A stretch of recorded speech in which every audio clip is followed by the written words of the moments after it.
सोचिए, अगर आपके घर में अचानक मेहमान आ जाए और उन्हें वॉशरूम यूज़ करना पड़े और वॉशरूम में वॉश बेसिन के ऊपर टूथपेस्ट के मार्क्स हो, मिरर पर वाटर स्पॉट हो, टैप्स गंदे हो या फ्लोर प्रॉपरली क्लीन ना हो। वॉशरूम का डोर ओपन होते ही गंदी बदबू आए, तो कितना गंदा इंप्रेशन गिरेगा अगर चाहे घर का बाकी हिस्सा कितना भी साफ हो।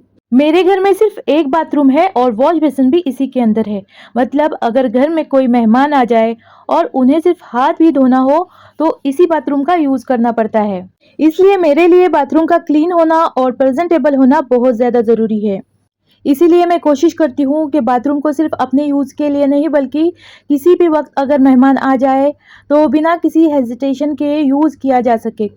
और आज मैं इसी बाथरूम की प्रॉपर डीप क्लीनिंग करने वाली हूँ ताकि हर कॉर्नर क्लीन हो, बेसिन फ्रेश लगे, मिरर स्पॉटलेस हो और पूरा वॉशरूम एकदम फ्रेश और हाइजीनिक फील हो, खुशबूदार हो। अस्सलाम वालेकुम फ्रेंड्स, मुझे ना माइग्रेन का प्रॉब्लम है और जब भी ये सर दर्द स्टार्ट होता है ना तो लगभग 3 दिन तक चलता है। और इन दिनों में घर के कोने-कोने पे ध्यान देना मेरे लिए बहुत मुश्किल होता है। जिन्हें भी आप लोगों में से माइग्रेन हो ना, वही जान सकता है कि इन दिनों में कितना मुश्किल होता है घर पे और बच्चों पे ध्यान देना, खुद को ही सँभालना मुश्किल होता है, ये दर्द अलग ही किस्म का होता है। 3 दिन तक मेरा माइग्रेन चला और देखिए वॉशरूम का ये हाल हो गया है, बच्चे भी खेलते थे, नहाते थे यहाँ पर और कोई भी चीज़ जगह पर नहीं है, हर चीज़ यहाँ-वहाँ बिखरी हुई है। तो आज इसको पूरी तरह डीप क्लीन करने वाली हूँ, सारा सामान बाहर निकालने वाली हूँ और उसके बाद डीप क्लीन करूँगी। तो वैसे तो हर रोज़ ही मेरी वॉशरूम क्लीन होती है, जैसे वॉश बेसिन, मिरर को भी मैं वाइप्स और टिश्यू पेपर से क्लीन करती हूँ डेली ही। आपको मैंने पहले ही बताया है क्योंकि एक ही वॉश बेसिन है और एक ही वॉशरूम है, तो कोई ना कोई मेरे घर पर आते रहता है और वॉशरूम का यूज़ करता है, तो बिल्कुल भी अच्छा नहीं लगता है ज़्यादा दिनों तक अगर इसे क्लीन न किया जाए। ये मैजिक बॉल्स है ऑर्बिट्स है, ये बच्चों ने रखे हैं बकेट भरकर, खेलते हैं इससे, टब में डालकर उन लोग बैठते हैं, बहुत देर तक एंजॉय करते हैं इनके साथ। पर अब ये इनको भी फेंकने का टाइम आया है, मैं शायद इन्हें भी फेंक दूंगी और बकेट को भी यहाँ से निकाल दूंगी। अच्छा, डीप क्लीनिंग में सबसे पहले स्टेप है सामान बाहर निकालना, सारा उस जगह को खाली कर देना। जब सारा सामान बाहर निकलता है ना तभी डीप क्लीनिंग सही होती है, अच्छे से होती है। कई बार ना हमने गैर जरूरी चीजें भी यहाँ भर के रखी होती है, वो भी निकल जाती है। अब सबसे जरूरी बात, वॉशरूम के लिए हमको 3 स्क्रबर रखने हैं। 3 स्क्रबर से हम अलग अलग जगह की सफाई करेंगे। नल के लिए, वॉश बेसिन के लिए, कमोड के लिए अलग अलग हमको स्क्रबर का इस्तेमाल करना है और वो साइज में अलग अलग होगी तो हमको हर बार समझ में आएगा कि कौन सा किस चीज के लिए इस्तेमाल करना है। मेरा ड्रेनेज जो है वो वॉशिंग मशीन के नीचे है और आज वॉशिंग मशीन के नीचे से भी क्लीनिंग मुझे करनी है। इसके लिए कपड़े सिर्फ अंदर डाल के रखे हैं, वॉशिंग मशीन चालू नहीं कर रही हूँ मैं। वॉशरूम में हम अक्सर इस तरह के स्टूल इस्तेमाल करते हैं बैठने के लिए और हार्ड वाटर स्टेन्स इस पर लग जाते हैं और आसानी से साफ नहीं होते जब हम लोग इसे साफ करते हैं। इनके लिए एक तो आप हार्पिक का इस्तेमाल करिए, रेड हार्पिक हो तो उसका इस्तेमाल करेंगे तो बेस्ट है, या फिर सबसे बेस्ट है ये पिंक। इससे हम बर्तन भी साफ कर सकते हैं, टैप भी साफ कर सकते हैं और वॉश बेसिन वगैरह इसकी भी क्लीनिंग कर सकते हैं। मल्टीपर्पज यूज के लिए ये एक ही प्रोडक्ट अगर ला कर रखेंगे ना हम तो अलग अलग जगह के लिए इस्तेमाल कर सकते हैं।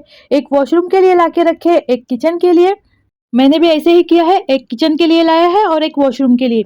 अब टैप हो या फिर कमोड हो या कोई भी जगह हो वॉशरूम की, सिर्फ एक ही प्रोडक्ट से मैं क्लीन करने वाली हूँ।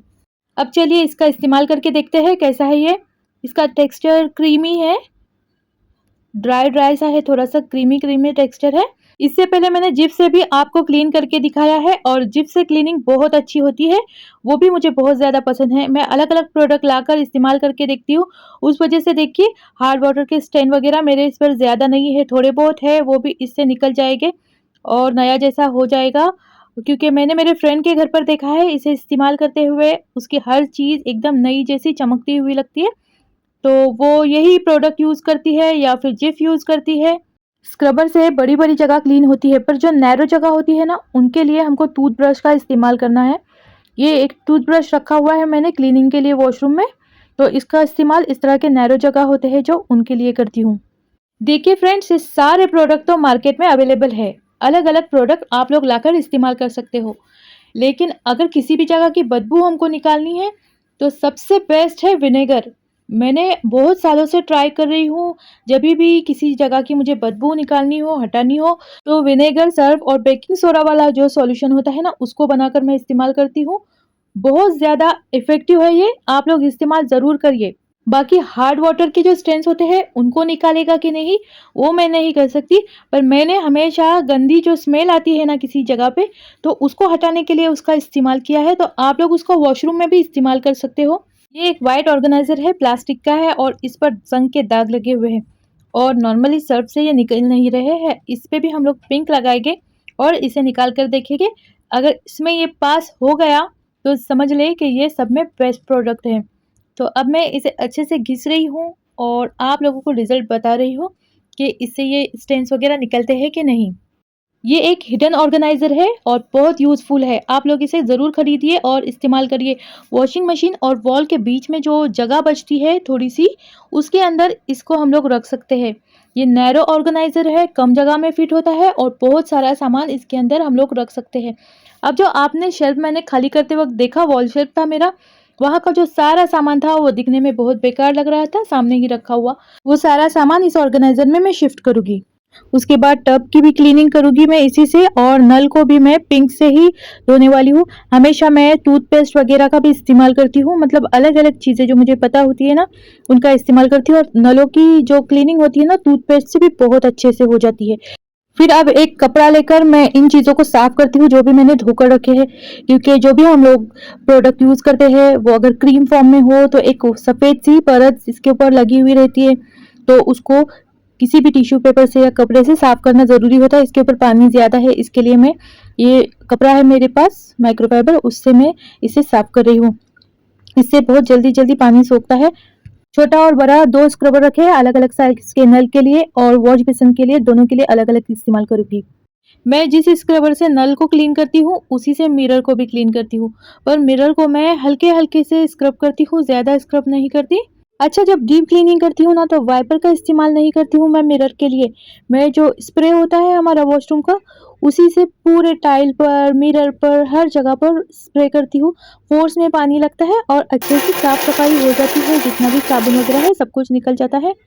अच्छा, कमोड की क्लीनिंग करते वक़्त अपने हाथों का ज़रूर ध्यान रखिए। अगर आपके पास ग्लव्स है तो वो पहनिए।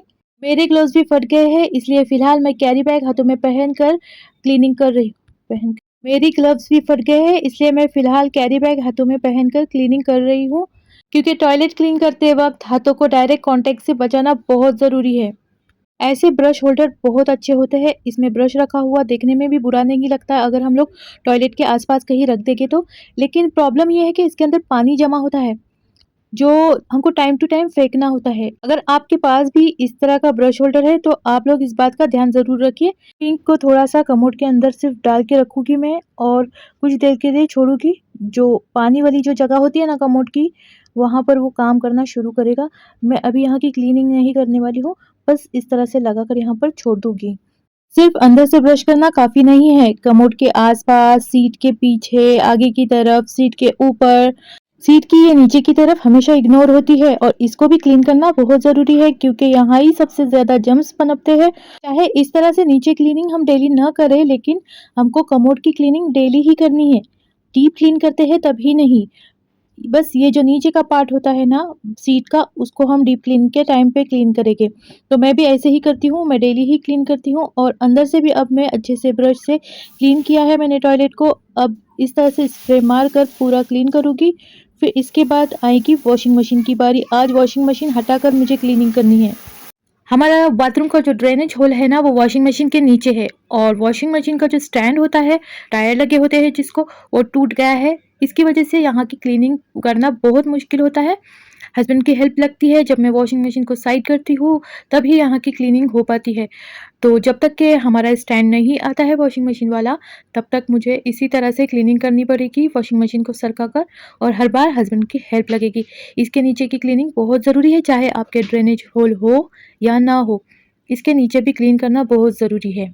आखिर में मैंने टब की और हार्ड वाटर स्टेन जो भी मेरे इधर लगे हुए थे साबुन वगैरह के दाग, उनको क्लीन किया और रिज़ल्ट आपके सामने है। पिंक प्रोडक्ट बेस्ट है, आप लोगों को मैं रिकमेंड कर सकती हूँ, आप भी लाकर इसे इस्तेमाल कर सकते हो। फ्रेंड्स, ये रेंटेड हाउस है और दरवाज़ा आप लोग देख सकते हो कितनी बुरी हालत हुई है।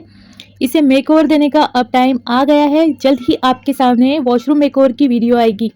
ये क्लीनिंग मेकओवर से पहले की है। मेकओवर देना है इसलिए भी मैंने इस वॉशरूम को अच्छे से डीप क्लीन किया है। आपसे वीडियो ज़रूर शेयर करूँगी। अब क्लीनिंग के जब भी कोई क्रीमी प्रोडक्ट इस्तेमाल करते हैं हम लोग क्लीनिंग के लिए, उसके बाद जब वो जगह गीली होती है उसी वक्त हमको कपड़े से साफ़ करनी होती है, वरना इस तरह से वाइट वाइट हमको वहाँ पर स्पॉट नज़र आएंगे और हम समझते हैं कि क्लीनर ने सही काम नहीं किया है।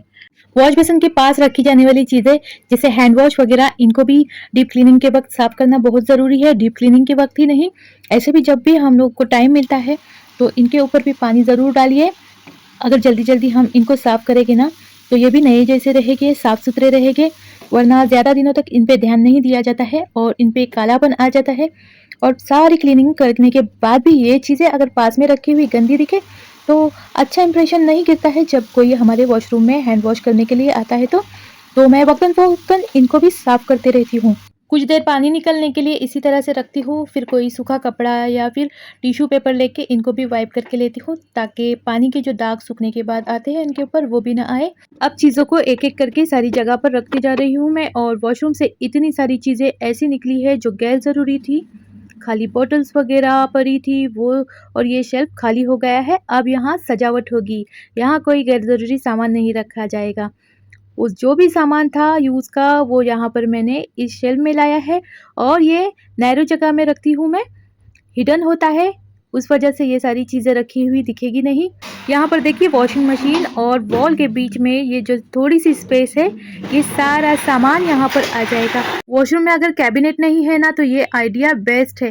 देखिए कितना सारा सामान इसके अंदर आ गया है आराम से। डिटर्जेंट वगैरह भी मैंने वहाँ पर रखी है। सबसे आखिर में खाली कॉर्नर शेल्फ को इन फूलों से सजाऊंगी। जल्द ही मैं एक और वाली वीडियो आप लोगों से शेयर करने वाली हूँ। पहले आप लोग बताइए ये वीडियो आपको कैसी लगी। गाइज ये वीडियोस बनाने में बहुत मेहनत लगती है, तो अगर आप लोग नए हो चैनल पे तो प्लीज़ सब्सक्राइब करके ज़रूर जाइएगा, लाइक ज़रूर करिए और मुझे कमेंट में बताइए कि वीडियो कैसी लगी। तो चलिए दीजिए इजाज़त, मिलती हूँ नेक्स्ट वीडियो में, तब तक के लिए अल्लाह हाफिज़।